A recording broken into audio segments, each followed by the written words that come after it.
নৃসিংহদেব প্রহ্লাদকে বহুভাবেই পরীক্ষা করেছেন। পরীক্ষায় তো পাশ করেছেন প্রহ্লাদ, সেই জন্য না নৃসিংহদেব এসেছেন তাকে রক্ষা করতে। পরীক্ষায় ফেল করা লোকের জন্য কি ভগবান আবির্ভূত হন কোথাও? ভগবান বিশেষ কৃপা দেখান কোথাও? কোথাও না। পরীক্ষায় পাশ করেছেন প্রহ্লাদ, হিরণ্যকশিপুকে সামনেই বধ করেছেন। প্রহ্লাদ হাত জোড় করে দাঁড়িয়ে আছে, তার কাছে কেউ যেতে পারছে না। সমগ্র জগৎ ত্রিজগৎ এবারে কাঁপছে ভয়েতে। দেখা গেল সে সময় তাকে কেউ রক্ষা করতে পারছে, সামাল দিতে পারছেন।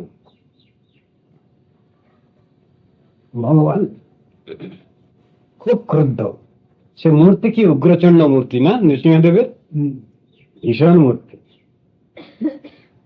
দেবতারা তার সামনে যেতে পারছেন না। লক্ষ্মী ঠাকুর দাঁড়িয়েছিলেন, দেবতারা বলছেন, মা তুমি তোমার প্রভুকে ঠান্ডা করো। আমি পারবো না বাবা, আমি পারবো না। তখন সবাই পরামর্শ করে ঠিক করলেন, যার জন্য ভগবানের এই মূর্তিতে আবির্ভাব তাকেই পাঠানো হোক। প্রহ্লাদের জন্যই তার এই মূর্তিতে আবির্ভাব। প্রহ্লাদকে বললেন, বাছা প্রহ্লাদ তুমি তোমার প্রভুকে শান্ত করো। নির্বিকার বলবার সঙ্গে বাচ্চা ছেলে যেমন বাপের কাছে গার্জিয়ানের কাছে এলে যেমন তার ভিতরে স্নেহ মমতার উদ্রেক হয়, সেই রকম ওকে দুই হাতে তুলে নিয়ে ওকে তুলে নিয়ে চুম্বন করছেন, নাচিকে ও মস্তকাগ্রাণ করছেন, এ করছেন। বাবা তোমার জন্যই এত, তোমার কষ্ট দেখে আমি থাকতে পারিনি, তাই আসতে হয়েছে আমাকে। আমি সন্তুষ্ট হয়েছি তোমার ভক্তিতে। আমি এসেছি, আমি যদি ভক্তকে দর্শন দেই আমার কিছু করণীয় আছে। তোমার আবার কি করণীয় আছে এই জগতে? তুমি তো বলেছ আমার এই জগতে কোনো করণীয় কিছু নেই। গীতার মধ্যে বলেছেন ভগবান, মানুষের কর্তব্য আছে, আমার কোনো কর্তব্য নেই, দায়িত্ব নেই, আমি সবটার অতীত। না আমি জগতে আছি না আমার জগতে। ভূত ভৃন্ন চভূতস্থ মমাত্ম ভূত ভাবনা। আমি সবটার মধ্যে আছি, কোনটার মধ্যে নেই, আমি কোনটায় সংপৃষ্ট নেই।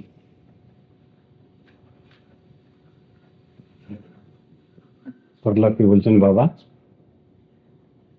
আমার এক নাম বরদভ। বরদভ ভগবান আমার এক নাম। ভক্তকে দর্শন দিলে আমি কিছু বর দেই, কিছু তাকে আশীর্বাদ করি কিছু। তা তুমি আমার কাছে চাও কিছু? প্রহ্লাদের হয়ে গেছে রাগ। কিরকম লড়াই, ভক্ত ভগবানের লড়াইটা কিরকম দেখুন। প্রহ্লাদ বললেন, ঠাকুর তুমি আমাকে কি পরীক্ষা করছো? আমার পরীক্ষা কি এখনো শেষ হয়নি? তুমি কি মনে করো আমার পরীক্ষা এখনো শেষ হয়নি? আমি তো পরীক্ষা তোমার কাছে দিয়ে রেখেছি। আবার বলছে তুমি কিছু বর নাও। আমি যাকে প্রভু বলে মেনেছি, আমার প্রভুর কারো কাছে কিছু ডিমান্ড নেই, চাহিদা নেই। আর আমি যদি তোমার সেবক, তা তোমার সেবকেরও প্রভুর কাছে কোনো ডিমান্ড নেই, চাহিদা নেই। তুমি আমাকে পরীক্ষা করো না। একবার প্রভুর মুখের পরেই শুনিয়ে দিচ্ছে, নির্ভীক স্নেহ বাৎসল্যের ভাবটা ভিতরে বলে দিচ্ছেন, আশা সানো নবৈভৃত্ত স্বামী নাশিস আত্মন ন স্বামী ভৃত্তত সাম্যমিচ্ছঞ্জুরাতি চার্ষিস। ভগবতী বলছেন, যে প্রভু ভৃত্যের কাছ থেকে কিছু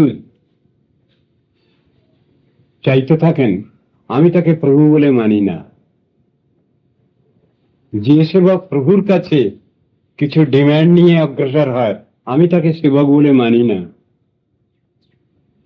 যস্তু আশিস আশাস্তে নশা ভৃত্ত সবাই বণিক। প্রভুর সেবার বিনিময়ে যে সেবক কিছু প্রার্থনা করে আমি তাকে সেবক বলি না, আমি তাকে বণিক বলি। তার ভিতরে কমার্শিয়াল ইন্টারেস্ট আছে, বার্টারিং সিস্টেম আছে, জগতের লেনদেনের ব্যাপার কিছু আছে। কিন্তু ভক্তের সঙ্গে ভগবানের এই সম্পর্ক কখনো থাকা উচিত না, থাকে না। তো তুমি আমাকে পরীক্ষা করো না। আমি পরীক্ষা সব দিয়ে দিয়েছি তোমার কাছে, আমার নিজের কিছু রাখি নেই। মহা মুশকিলে পড়ে গেলেন প্রভু। তারই কথা তো, তারই শিখানো কথা, ভগবানেরই শিখানো কথা ভক্ত শিখেছে, সুতরাং তার কথা দিয়েই তাকে বলছে। প্রভুর আর বলবার আর মুখ নেই। তখন বললেন, প্রহ্লাদ একটা কথা, আমার বিশেষণটা তো আছে, আমি বরদ ভগবান। বলে হ্যাঁ তা আছে।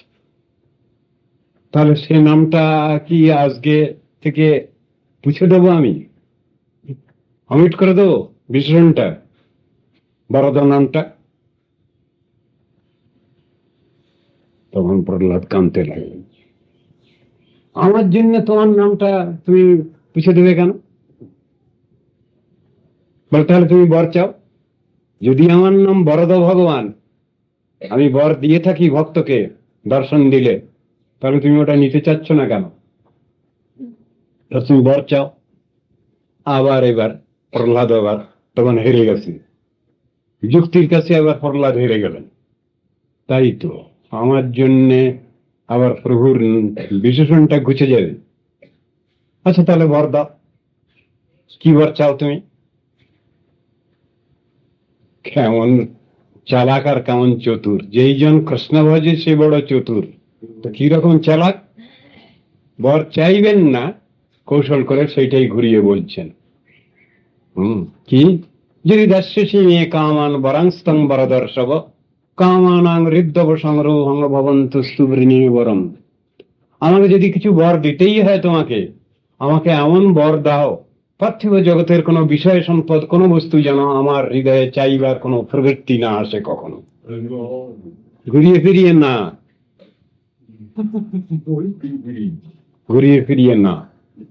পার্থিব জগতের কোনো বিষয়বস্তু চাইবার মতো কোনো প্রবৃত্তি যেন আমার হৃদয়ে কখনো স্থান না পায়, তুমি আমাকে এই আশীর্বাদ করো, এই বর দাও।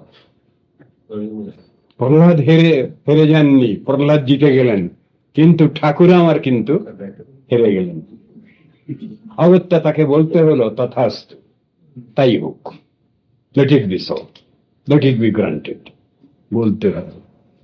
তাহলে ছেলে শিখলো কোথা থেকে? ছেলে তো শিখলো তো গার্জিয়ানের কাছ থেকে, সুপ্রিম গার্জিয়ানের কাছ থেকে তো শিখেছে। সে পড়া দিয়ে দিচ্ছে। ঠাকুর ভুলিয়ে দিও, তোমার ভক্তি থেকে আমাকে সরিয়ে দিও না। আমি তোমাকে যে সার করেছি, আমার চিত্তে এদিক ওদিক যেন না হয়। তুমি কেন আমাকে এসব দিয়ে ভুলাবার চেষ্টা করছো? ওসব দিলে পরেই আমি তোমাকে ভুলে যাব। তো তুমি যদি আমার আশ্রয়দাতা, তুমি যদি আমার মঙ্গল বিধাতা, তাহলে কেন ওসব চিন্তা কেন তোমার? তখন ভগবান নৃসিংহদেব বলছেন, আমি যাকে কৃপা করি, দয়া করি, তার তো সব দায়িত্বটাই তো আমার। তুমি বা ওটা ভাবছো কেন? আমি যদি তোমাকে ধন সম্পদ দিয়ে দেই, সাম্রাজ্য লক্ষ্মী দিয়ে দেই, তাতে তোমার তো দুশ্চিন্তার কারণ কি হচ্ছে? আমার ভক্তের তো দুশ্চিন্তা কিছু হয় না। তুমি তো সবটা দিয়েই ভগবানের সেবা করেন, তুমি সেটা কেন বলতে পারছো না? সেই প্রেমেস তুমি রাখো তোমার হৃদয়ের অন্তরে। আমি যা দিচ্ছি তাই দিয়ে তুমি ভগবানের সেবা করো, হরিগুরু বৈষ্ণবের সেবা করো তুমি। ওইটাই তো বিচার। তা তুমি আপত্তি করছো কেন হতে? তা বলে যদি আমার অহংকার এসে যায়? আসবে না, আশীর্বাদ। যিনি একনিষ্ঠ সেবক, তার কখনো অভিমান অহংকার আসতে পারে না, আসেন না। যার ভিতরে কিছু কৃত্রিমতা রয়েছে, বানাওটি রয়েছে, তার ভিতরে আসতে পারে। কিন্তু আমার একান্ত ভক্তের কখনোই ওটা হবে না।